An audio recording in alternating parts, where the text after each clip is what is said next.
there, eighth graders. So we just wrapped up our first bend of our argumentative writing, our position papers, and now we're going to switch to kind of more intense debate. Um, we talked about fake violence and how fake violence affects kids and things like that. And we're going to kind of move away from a safe topic and we're going to talk about something that is real and an issue that is real in society. And it's going to be harder to talk about because there's real life consequences and real life things can happen. And so just remember to keep an open mind and your goal is to learn. Um, it's kind of like part of who we are. We need to learn about things and we need to learn to have these real life experiences and real life exposure and understand what other people, what other cultures, what other countries are going through. And so we're going to get into something that's pretty intense and but I'm excited for you to learn and I'm excited for you to form opinions. So today's goal, first of all, be aware that learning about how to write arguments isn't just for academic reasons. We're learning how to form opinions. We are learning how to have reasons for our opinions, and we are learning how to speak our opinions, whether it be verbally or on paper or on, a computer. It's a moral imperative, and what that means is, as a human being, it is important for us to learn what other people are going through, and for us to be educated enough to understand where we stand and how we can help other people and what our role is in helping other people. So as human beings, we need to understand these intense, these complex issues, and we need to be able to argue in ways that are going to promote justice and what's fair and what's right. Okay. So again, we are going to change our focus to a real argument, things that really it really happens. Not that simulated violence doesn't happen, but a real argument that's happening that is a big issue in our world. It's about child soldiers. And we read the Newsella poem, or the Newsella. We read the poem yesterday. And so you should have a little bit of background knowledge. But kids your age and younger are recruited to fight in armies for their country. And so the heart of the argument is, should child soldiers, should they be considered victims or should they be considered perpetrators? Should they be considered the good guys or the bad guys? Should they be considered consider them as it's not their fault or they should still know better? So we're going to begin some research today, and today's going to be a day where we really focus on getting our understanding. We're going to give you a list of many, many, many resources, and we are going to help you kind of start forming your opinion. So we are going to watch a video here, and I'm going to pull that up here in a second. And it's an interview with a former child soldier. So we're going to watch the first 4.5 minutes of that. And his name is Ishmael Bey. And I'm going to say that hearing some things that he says is sometimes overwhelming, but it's real and moral imperative. As human beings, we need to understand that this kind of stuff happens. So I'm going to hit play, and then we're going to get into what we should do next. Okay.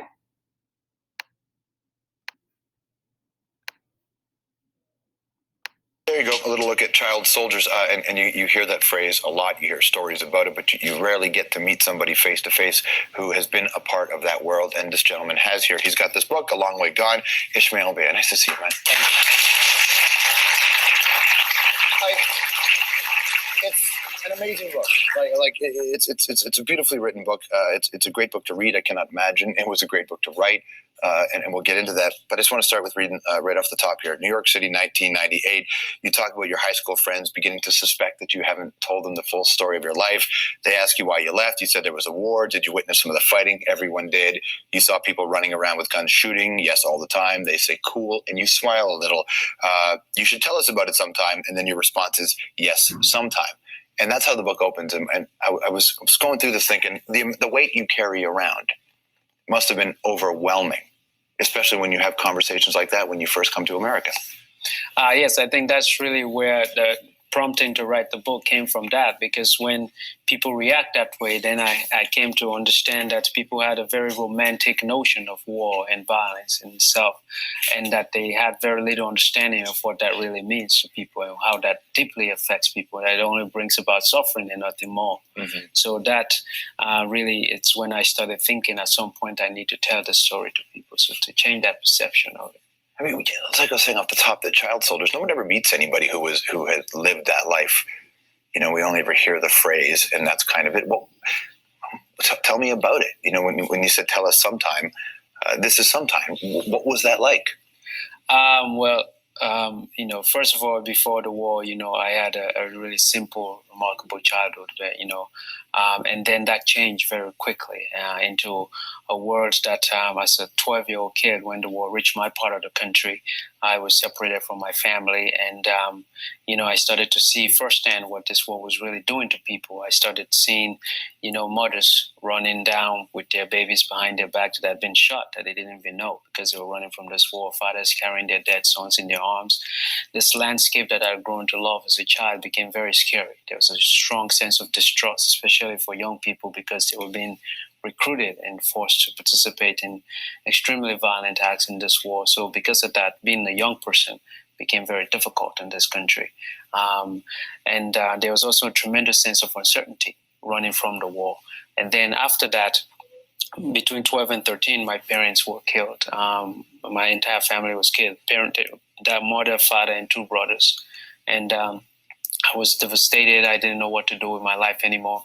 I ended up going to a military base to look for safety, and then they pressed me into this war. They forcefully trained me, basically learned how to use the AK-47. Perfection came by actually being in the war.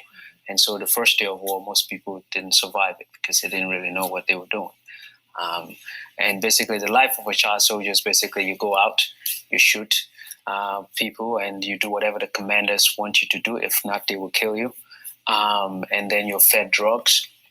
And then there's always ways of killing people in front of you to desensitize you. You give them more drugs after that. You watch Rambo films, just a way to keep you in this madness. You know, when I was reading the book, it was remarkably self-aware when you look back at that time of your life and the things you've picked up on and the insights at the time when you were so young and you were filled with drugs and going through this. Did you ever have moments where you kind of looked around and said, this is where I am, this is what I'm doing? No, in the beginning, there was a sense of knowing that you're descending to something that was removing you from yourself, especially the first day when you're scared, when you're descending into this trauma, into this madness. But after a while, you're drugged, you're so removed from exhibiting those human emotions that you were once capable of doing.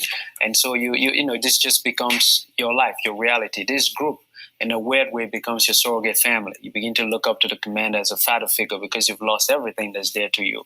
This is how you bring children in war. You destroy what they know, their families, you destroy their towns, and then you can manipulate them and drug them up, and they can do whatever you like them to do. So people can't handle a breakup in a relationship, and they obsess over it, and they have tough times. What you went through, Okay, so clearly he's been through a lot, and the question is, though, you know, you sit, you process everything that he just said, everything that he's been through. And then the question is, you know, we see what issues they go through. You know, he said he had an AK-47, but he also said that he was drugged and he didn't really have a choice. So take a second and write down in your notebook, pause the video, write down your first impressions. What kind of questions do you have? What are your thoughts? Yeah, take a second and just write down, what did you learn? What was intense? What are your thoughts? Okay. And now that you've written that down, what I want you to do is, clearly you're not going to have a chance to share this with a partner if you're not here. But this is just one story, and it's not, you haven't even watched the whole story, and it was intense, right? And there's so many more stories and so many different perspectives and so many different things that go on when we talk about child soldiers. So today's goal is to get you to learn more. We have a slew of resources for you to take a look at. And what you're going to do is you're going to look at this text set that we have for you, and you're going to pick 2 or 3, and you're going to write some notes. You're going to talk about what you learn and how in what way, should these child soldiers, should they be given amnesty? Should they be considered free from their position, or are they perpetrators? Did they do things that it's kind of unforgiven, and they need to be punished for their crimes? Like, where do you stand? So the very first thing I want you to look at, if you go to Schoology, this is where the text set is. If you go to Schoology, it is the very top thing in the writing folder in the position papers. So when you click on that, it is a doc, it's a PDF. So it should show in Schoology. If not, yep, okay, there it goes. So once it loads, there's a lot here. And what you're going to look at here is there's a lot. Okay. This is that video that we just watched. If you want to rewatch it, you might want to. There's a lot of information there. You'll finish the video. This is a magazine. This is a debate of both sides. Should child soldiers be prosecuted for their crimes? Here's another one, like both sides. Again, victims or perpetrators. Were they victims, or should they be blamed? And then child soldier, this is an actual trial. And so this is very interesting because it gives you another perspective of a specific child soldier.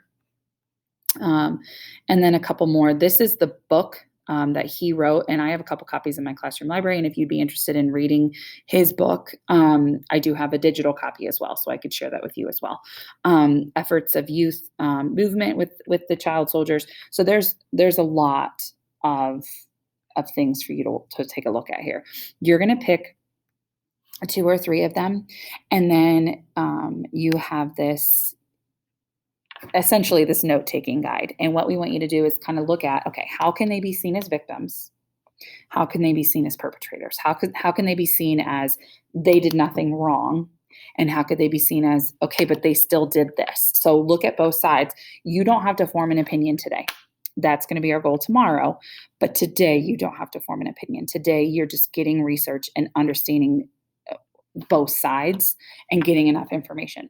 I will say this: if you decide to write down a direct quote, make a note as to where it came from, because we are going to be writing an essay on this. So if you write down a quote that you were like, oh my goodness, save it so that you know how to access it later, and then you can use it in your essay. Okay. So just fill this out. And then here's just a little footnote on what a victim and what a perpetrator is. But goal, find 5 facts. And again, look at 2 to 3 sources. Okay.